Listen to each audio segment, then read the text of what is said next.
Hello everyone, I want to wish you all a happy Memorial Day. I'm not good at holidays, not good at this sort of stuff, but wanted to do that little shout out before we start talking about some things.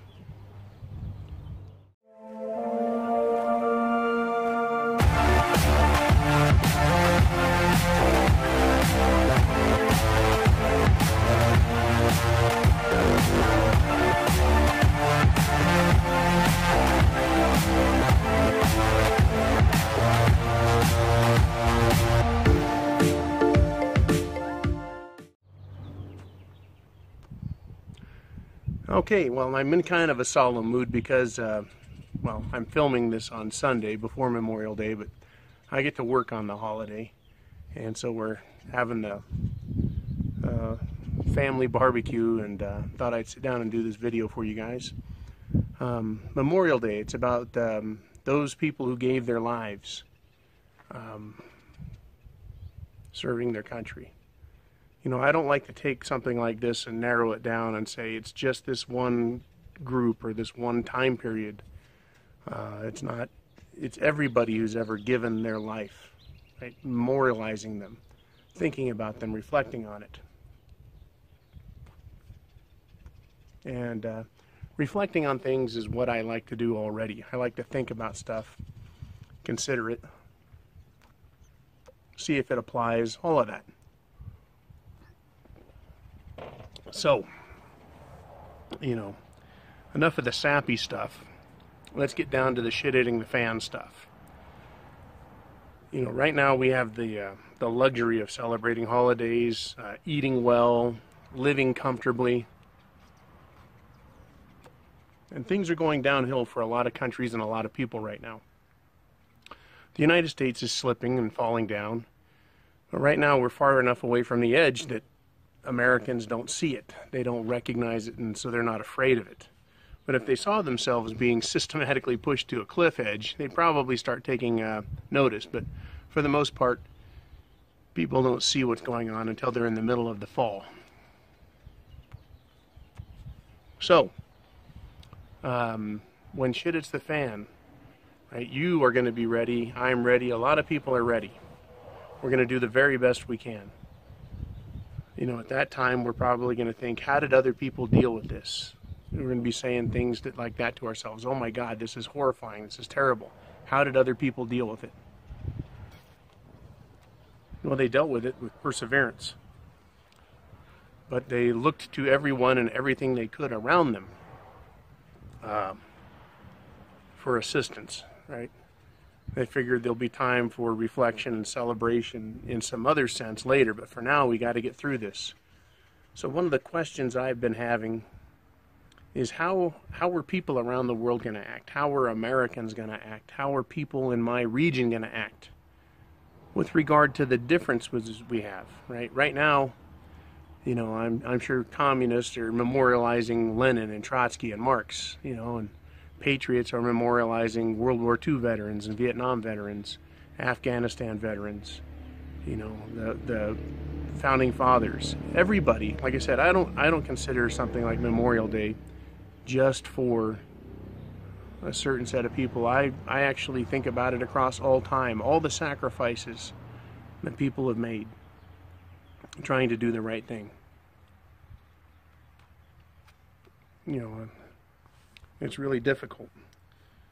So the question I have is, how are we going to be able to, how are we going to do the right thing when shit hits the fan? How are you going to know if the person who needs help is worth helping? How are you going to know if the person who comes to you and says, I'm worth having, is worth having? You know, after shit hits the fan, there's probably going to be a holiday, a holy day, which is the, you know, holiday is just a secularized version of holy day. How are we going to memorialize people that went through shit at the fan and the sacrifices they made and what they gave? And it's going to be tough. You know, it's going to be a tough scene. It's going to be a real tough scene. One of the things I think about is, are people going to be big enough to look past our differences to see things that unite us, that make us good. You know, I think it's really important to think about it now, me and you, people that we know as preppers. How are we going to treat others who are look like us, and how are we going to treat others who don't look like us? What is the nature of race relations going to be like when shit hits the fan? What is the nature of religious differences going to be like? There's going to be a lot of things that divide us, in other words, and there's going to be one thing that we're all united in, and that is going to be survival, living through that, making it. We're all going to share that in common. And for everyone who survives it, they'll share that one thing in common, that they survive shit hitting the fan. And for everyone who perishes in it, that's what they will have in common, regardless of age or sex or race or creed or geographic location. You know, is it going to be we don't care about the Southerners? Is that going to happen again? Or is it going to be we don't care about the West Coast or East Coast? You know, human life, civilization is so fragile. But this industrialized world we live in has made our standard of living really high with the least amount of work. In other words, it's helped us all. We've all benefited from it. You know, will we see that when shit hits the fan? Or will we just see ourselves? You know, will we see the good in other people? Or will we be too involved with getting through the day? And I don't think there's a wrong answer here. You know, there's going to be people that have strong belief systems based on their experience, based on their education. You know, but this concept or idea of age being important. You know, I've done this channel, you know, going on 5 years here. I've been a prepper since I was 14, 15. A serious prepper since before Y2K, actually back when Clinton took office. But, you know, am I too old? Right? Am I too old to make it through whatever's coming? Would it be fair to cut me off and take my food and say, hey, John, you're just too old, you don't have enough to offer? You know, will age come into decisions like that? You know, I'm only 48. What about people who are 60? What about men and women who are 70?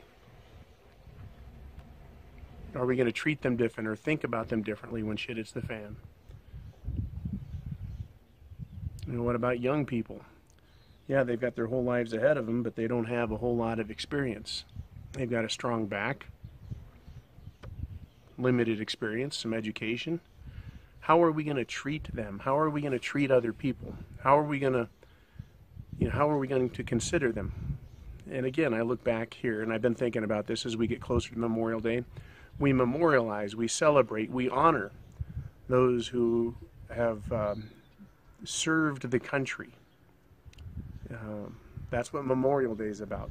But like I said, I don't limit that to just men who fought and died on Guadalcanal or Iwo Jima. You know, that's not fair. It's equally not fair to say, well, unless you served in World War II or served in any particular theater or era, that it doesn't count. There's people that made sacrifices and gave everything in times of war. You know, we memorialize and remember important things all the time now. Well, time is good, but when shit hits the fan, how are we going to think about people? We're going to think about them based on their age, their skill level, you know. Are we going to lose our humanity that way? And is that losing your humanity if you have to get down to, you know, the brass tacks and start drawing a line in the sand? You know, but where do you draw that line? How do you draw it? You know, is it based on loyalty, experience? You know, the race question is a really big one. You know, whether you have a lot of melanin or none like me,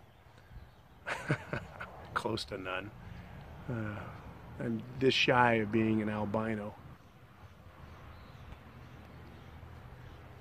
Or if someone's in between, you know, are we going to treat people when shit hits the fan in different ways and discount them, right? Dememorialize them while they're alive.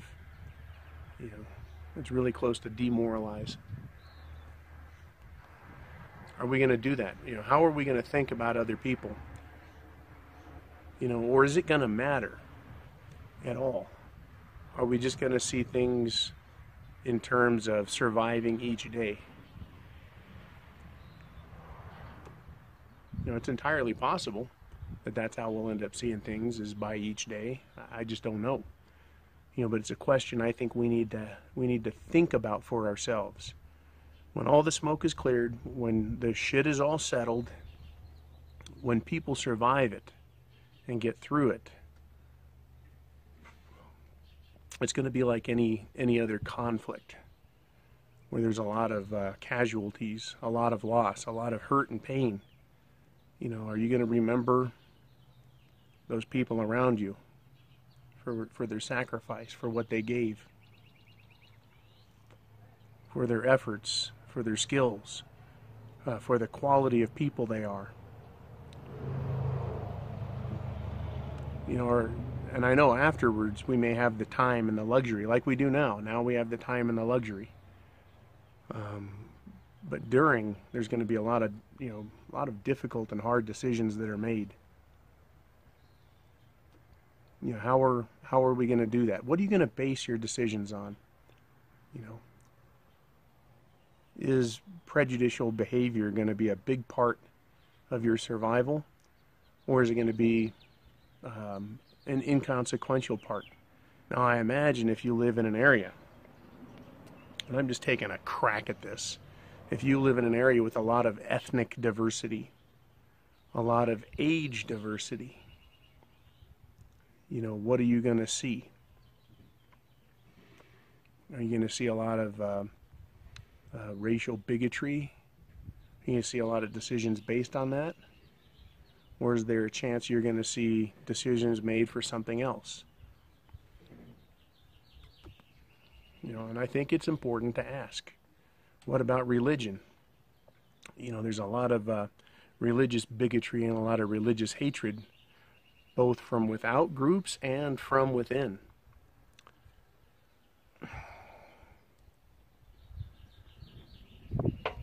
You know, there's a lot of areas that are heavy Catholic, heavy Protestant. There's going to be areas that are heavy Mormon. And there's going to be a lot of areas that are likely, though in pockets, going to be heavily Muslim. There's going to be areas that are heavily agnostic. You know, are we going to end up seeing, you know, on an international basis or a national basis, if we could take a microscope and examine from above as if we were God, look down and go, they're doing okay, this area's got problems because of X. And what is X? Is X racism? Is X discrimination? Is the X factor all the problems they're having based on their geographic location and their lack of resources and food?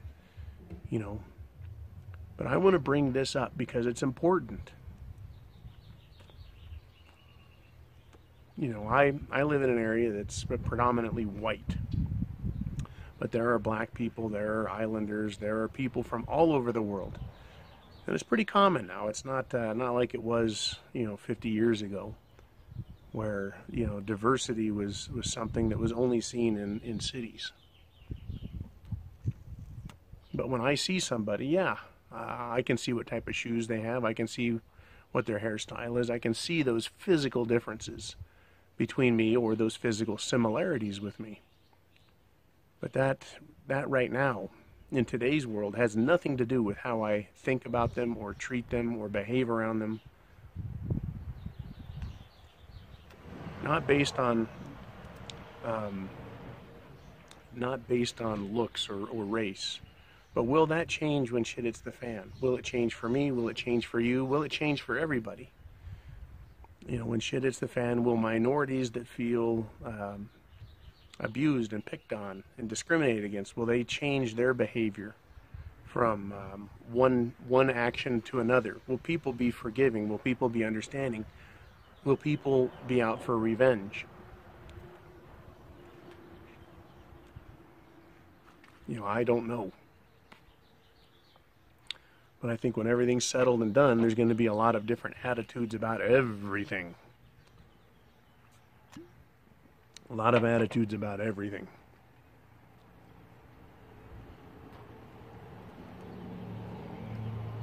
You know, and in some areas, we could look at it with today's lens. We could look and go, you know, with a look to the future and go, they did really well.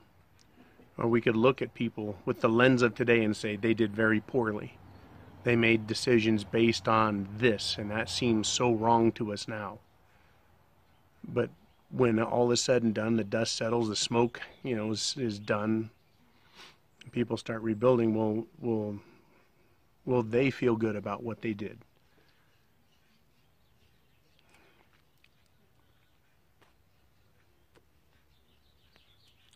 And just one of those thought streams that I've had lately is, you know, what unites us and binds us.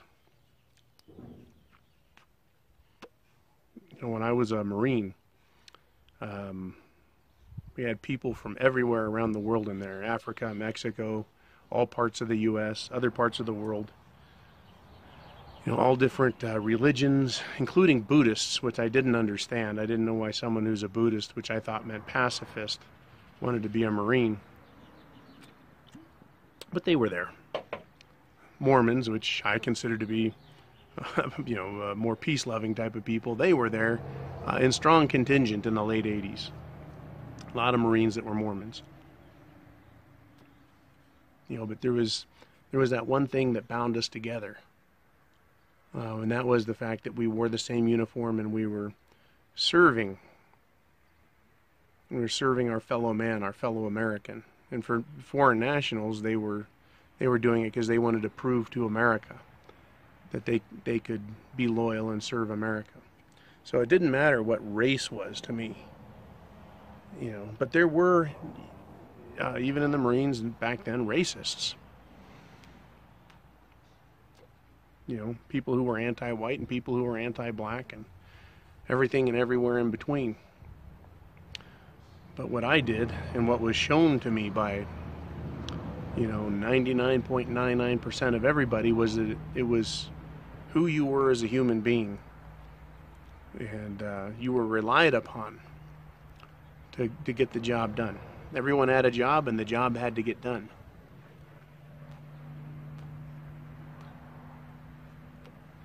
And I imagine when shit hits the fan, that's what it's going to be like. For me, it's not going to matter what your race is or what your religion is. It's going to be this concept or idea that we need to make it through, that the mission of surviving it, living, is most important. Not who we think we are based on criteria and prejudices we have in mind.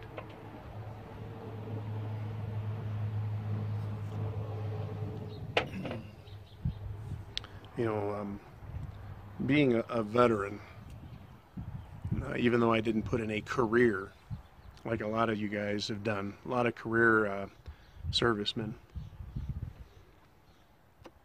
you know, I feel a strong affiliation and kinship with everybody, regardless of service. You know, I don't give a fuck what service you were in. I say Semper Fi to everybody. Everybody. Because that's one of those things that we have in common strongly. You know, when shit hits the fan, initially there's going to be just a ton of uncertainty and a ton of fear, a lot of anger, frustration, hate, and probably most of all, desperation. Desperation will be up there with fear. Fear and uncertainty. You know, once we get through those first couple of months, Whether it's a serious shit hits the fan or a mild one, but I think even more so if it's serious, the people that have made it 2 months, 3 months, 4 months into whatever's happening, they're going to share a lot in common.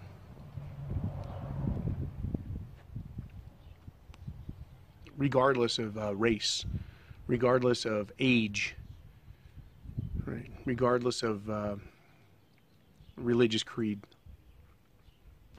You know, imagine the person you see, 6 months after shit has hit the fan, whether or not there's power, whether or not there's access to food. You're going to be able to look at someone else and say, they made it. They made it through this. They've made it so far. That says a lot about who they are, right?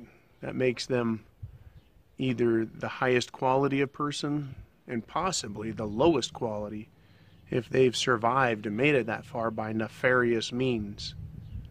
And I think you can all understand what I mean by nefarious means, right?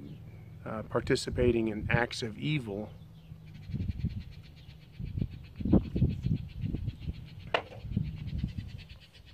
But when it's all said and done, we'll be thinking about those that we lost along the way, the sacrifices that were made, things that happened. I like to think I'm in an area that'll see more cooperation, more unity, and I know there's going to be other areas that are just going to be frightfully dangerous and nightmare scenarios that are going to play out. After 6 months, those people that are still in the Bay Area and alive, or LA, Atlanta, up in Detroit, how about New York, Buffalo, right, Boston? Will people in those areas, after 6 months, will they look at each other with that feeling of we made it together through this shit? Or will they continue in those harsher areas? Will they continue to despise each other and be fearful? Memorial Day is, for me, when I stop and sit down and stop all the chores, like I just washed my old car, I start to think about what it really means to memorialize someone or a group and say, why are we doing this? What did they do that's worth remembering, worth reflecting on? What was the mindset?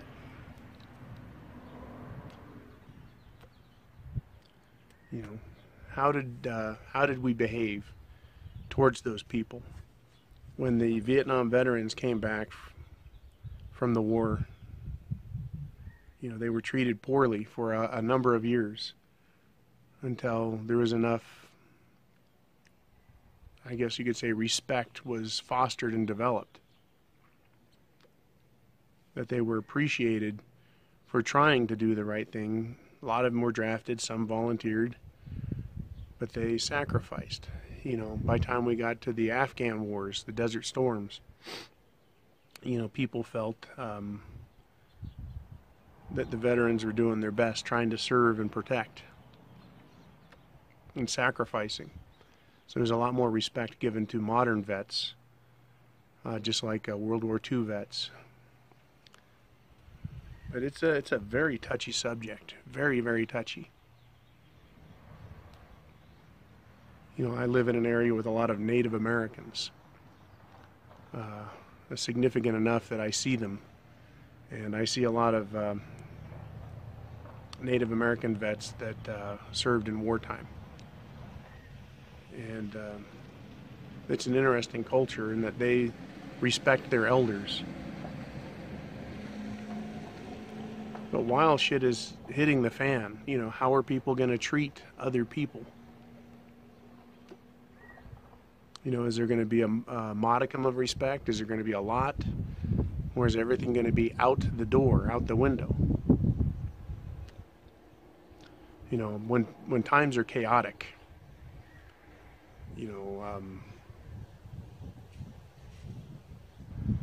there's not going to be time to think about that. There's not going to be time to think about the guy at the end of at the end of an avenue of approach coming at you, you're not going to care what color he is. You're not going to care what his religious creed is. You're not going to care what his age is.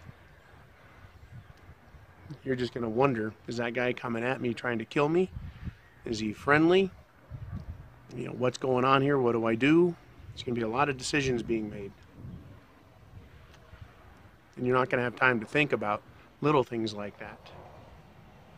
But there are going to be other times when shit hits the fan that you're not going to be forced into a life or death situation, but you're just going to start making decisions, right? Do I help? Do I not help? Do I act? Do I not act? Why? When I was in high school, I did my term paper on Vietnam veterans. See you, Walt. And I learned a lot about what happens after the war. I made that a big part of my work. What happened to them in their head, you know, how did they cope with stuff? And I delved into the psychology, not knowing I had a great interest in psychology. I just thought I had an interest in stuff. You know, how did they cope? Why do they hang out together? A lot of people don't realize that a lot of men didn't do well after World War II in Korea. And they ended up finding each other and started motorcycle gangs, believe it or not. Hell's Angels were started by a bunch of vets. They didn't fit in, you know. They didn't have a lot in common.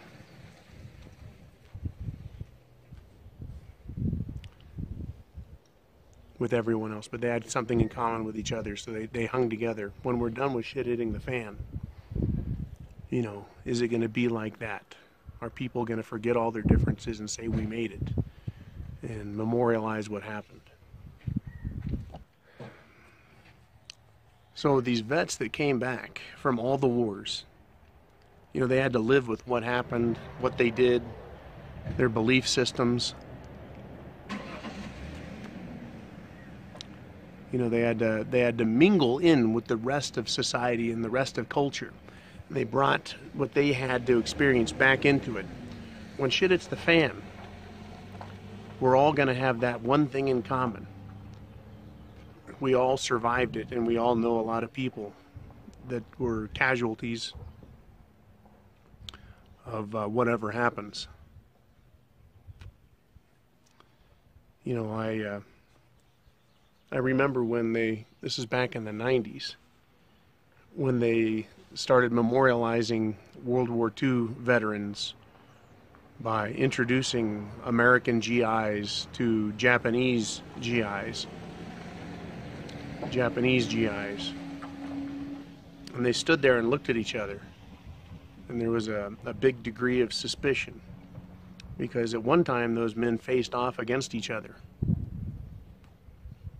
They were mortal enemies. They wanted to kill each other, and here they were in their closer to twilight years and close to twilight years,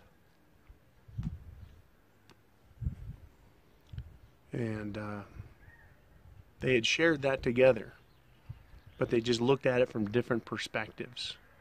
You know, being the side that they fought for. You know, and they had to deal with it.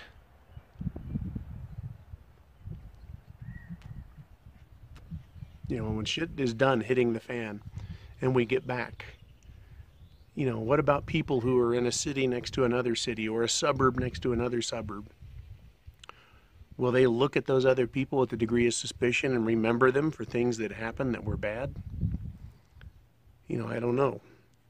You know, today still, I know there's a lot of distrust for Germans because of the belief that all Germans were bad because that was where the Nazis came from. You know, there's a distrust of them and a dislike. But the German people who fought as Nazis and the German people who fought from within against the Nazis, or hampered them.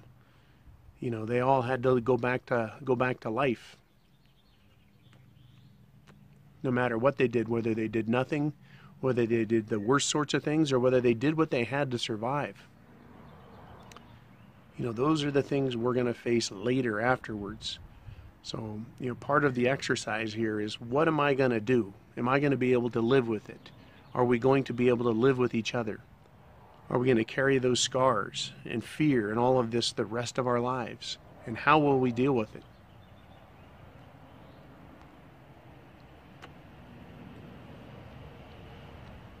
You know, it'll be remembered. You know, we remember the 4th of July. We remember the Revolution in America, 1776. We can't understand what it was like to be under the tyrannical control of the king. We can't understand it the way they did. We can't understand the difference between the North and the South in the Civil War, because we weren't there at that time. We can look at the history books, we can apply what we know, but we can't understand it.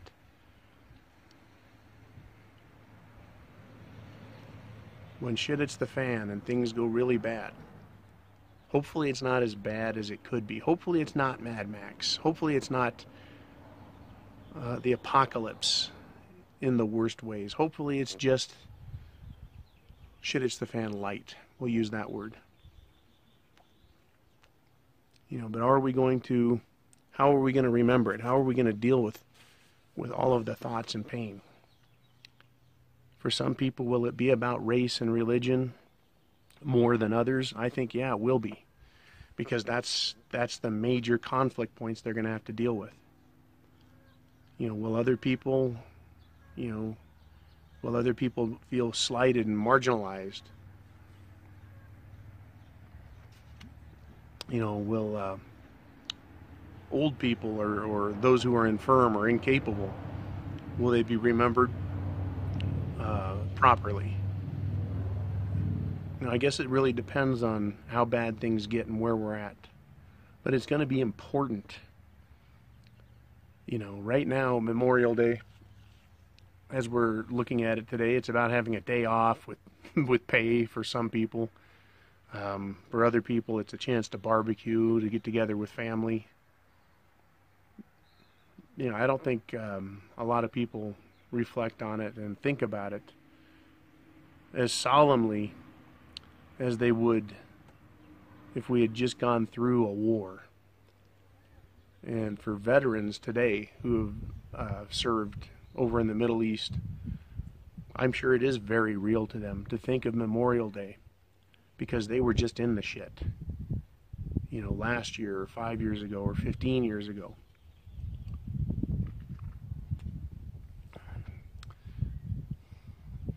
You know, maybe it means a lot more if you've lost a lot more.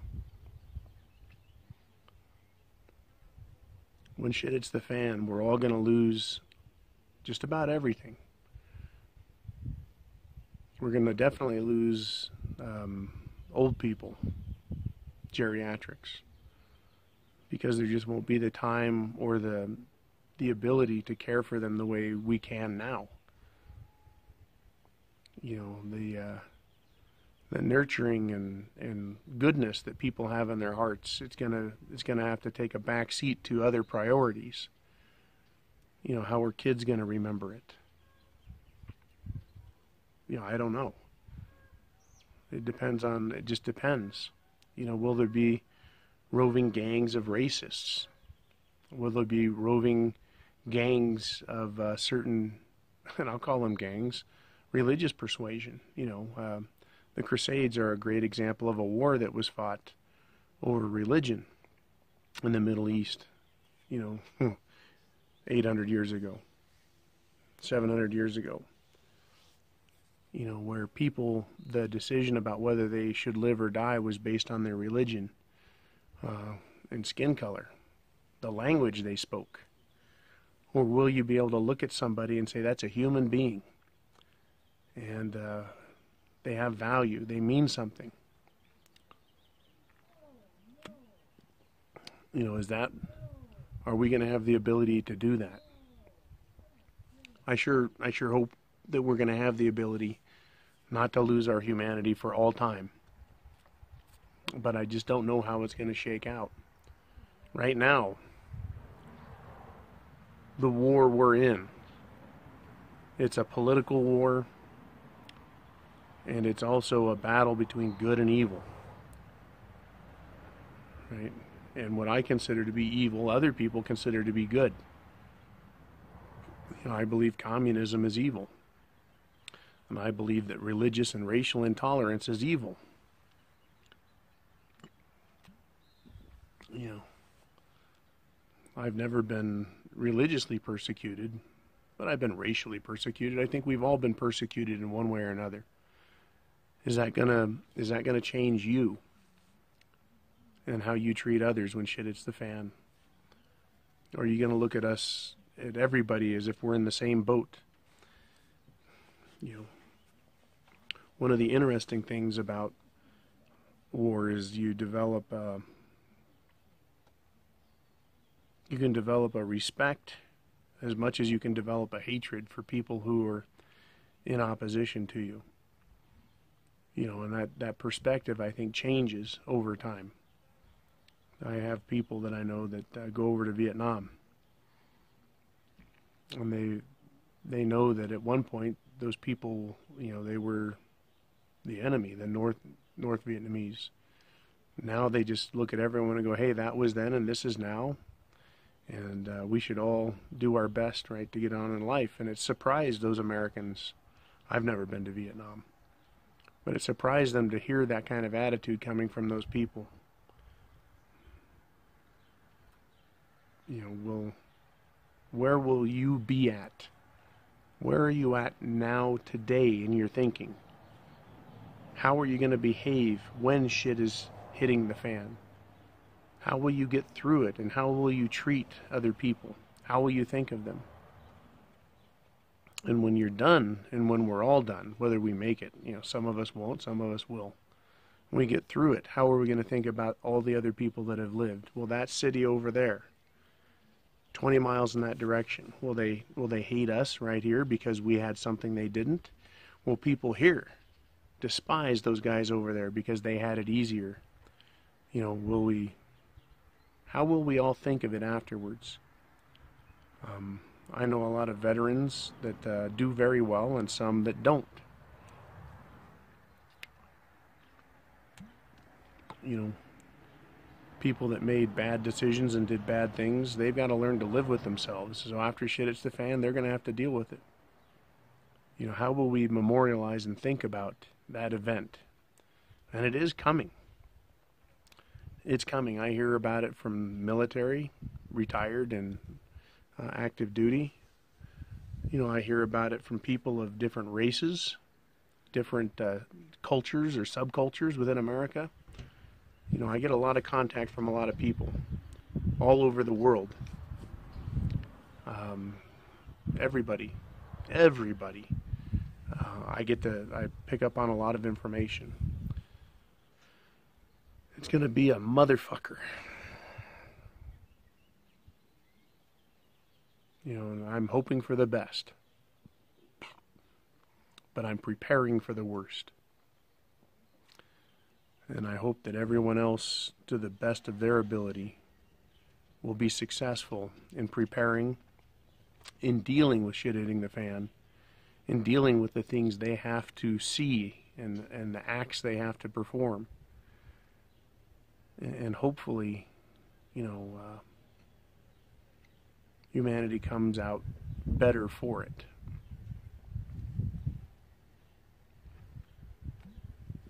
But we're just going to have to wait and see, aren't we?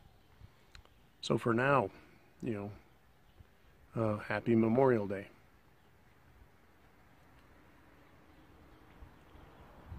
You know, for now, happy Memorial Day. And hopefully all of this can be averted, but it doesn't look good. Hopefully it's just a shit it's the fan light, and hopefully everybody can see, you know, what the problem is and how we're going to fix it and how we're going to come out. people who have power and authority, hopefully they don't abuse it. Hopefully people are as benevolent as possible. But that's all hope. Reality is what reality is. So I'll talk to you guys again soon. Tomorrow, we'll be getting close to the end of May and starting up in June. We're going to get into these summer months, and things are looking precarious around the world, financially, diplomatically, politically, monetarily. Everything is looking desperate. Everything is looking desperate. So hopefully we all use this time to reflect on where we've been and what's coming.